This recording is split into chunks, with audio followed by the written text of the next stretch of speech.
last week has been the most crazy week of my life, I think. By the way, that was my speech, so I'm not going to do it.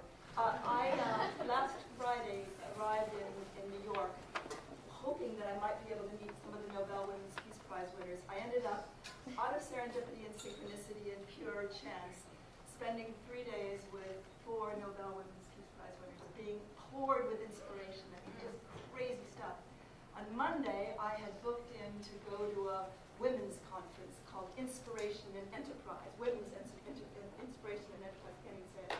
So I had another, like, 17 hours and it packed in 8. Melinda Bloody Gates. I mean, I can't tell you all was there. It was ridiculous. You have to look it up online. So I finished that, and then the next day, quite miraculously, yet again, I had no idea, but a friend of mine was going to the Clinton Global Initiative in Mandeep over here, and she said, oh, come along, you know, it's $20,000. There's no way. She had a sponsor. She's pretty, she's young, somebody's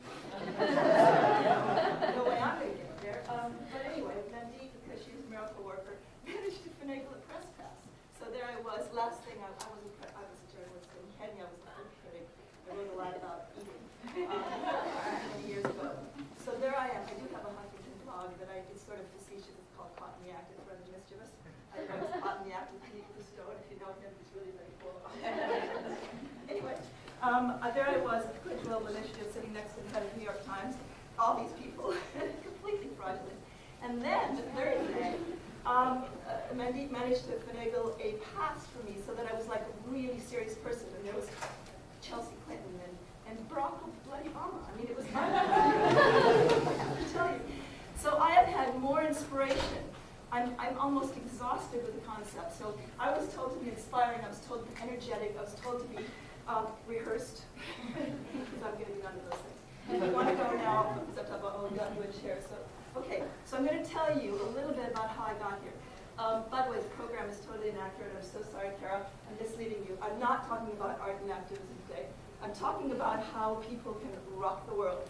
So that the seminar this afternoon will not be, the workshop will not be what you think it is. It's going to be a test case on something that we're taking out to millions of people.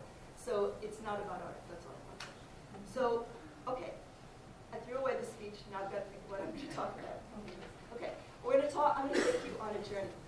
And you've all come on significant journeys to get here today. Mine, as you've heard, has been really exhausting for the last week and a half as well.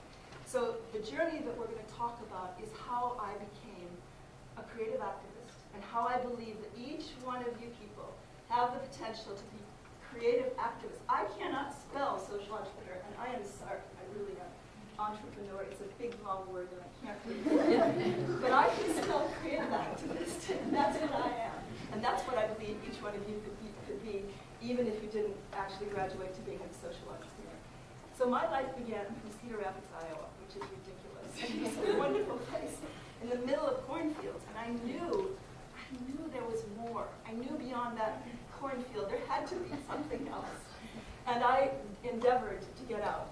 I went to Wellesley down the road at a time when it was all, well, it's still all women. My principal objective was to get to Harvard.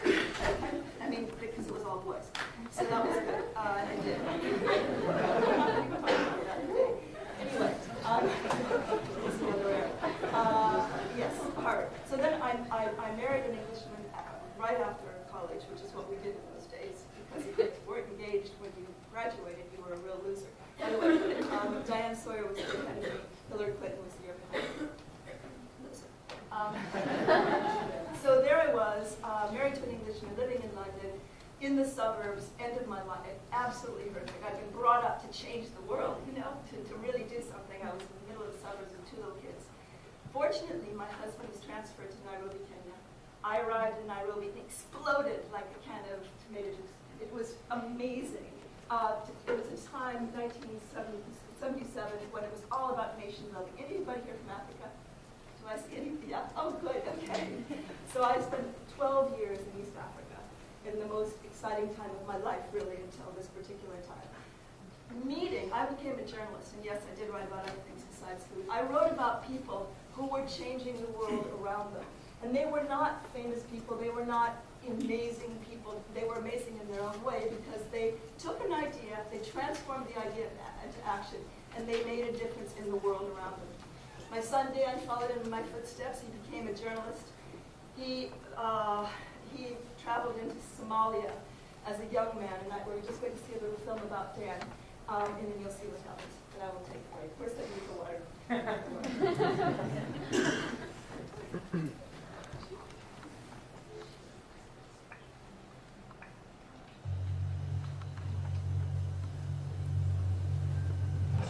People ask me why we let Dan do the things that we let him do. Well, there wasn't a question of that in Kenya. Everything became an adventure. That experience of a global tribe was something that was to shape his character forever.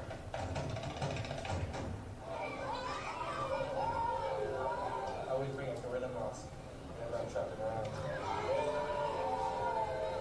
So whenever I stop in a village, I just put this mask on and start dancing around. And the people just immediately, they go crazy and they really like you. They choose like a hero almost. I never was worried about him. He would push it a little too much, but he would always be able to make somebody laugh. He was extraordinary like that.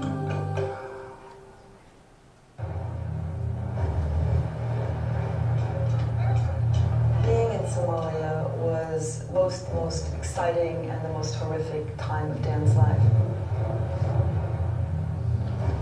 Somalia was a battlefield in the early 90s. Initially, there was a terrible famine that left thousands of people dead. And that's when Dan first went into Somalia.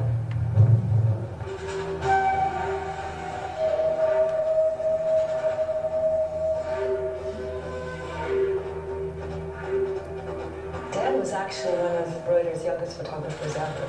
He was 21 when he started working with him, and 22 when he became a regular star.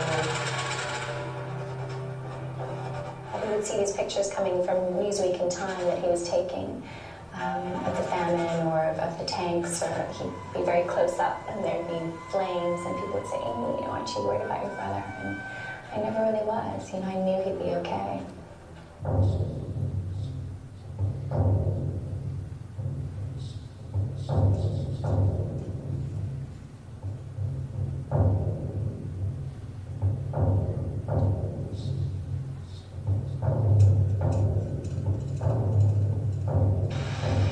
There was a bombing by UN troops of a house where they thought the warlord was hiding. It's rather like our quest for Osama bin Laden. And they killed, UN and US, under US guidance, killed 84 people. They wounded many hundreds. So the survivors ran to the journalists' hotel to ask them to come and cover the carnage, shoot the carnage.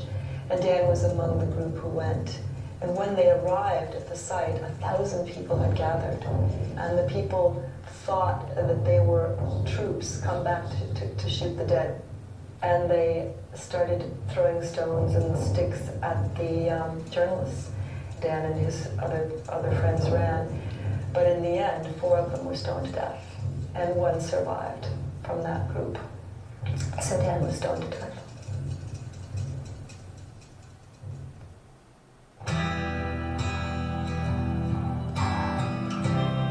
Shortly after Dan was killed, I went back to London to my apartment, and I was rummaging around in a cupboard, and I found 3 journals that had been tucked away that he had just kept there for safekeeping. As it turned out, we found 17 journals that he had collected and created over a period of 8 years.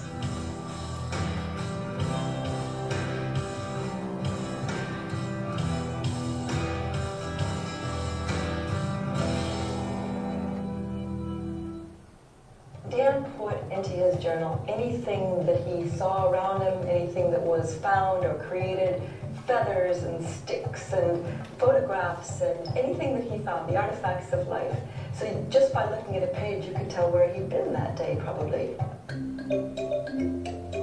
Every now and again, there was a comment like, to you who are reading this in 50 years' time. So there was a sense that maybe somebody would look at it, but maybe it would be a grandchild or something. Exactly. Not thousands of people around the world.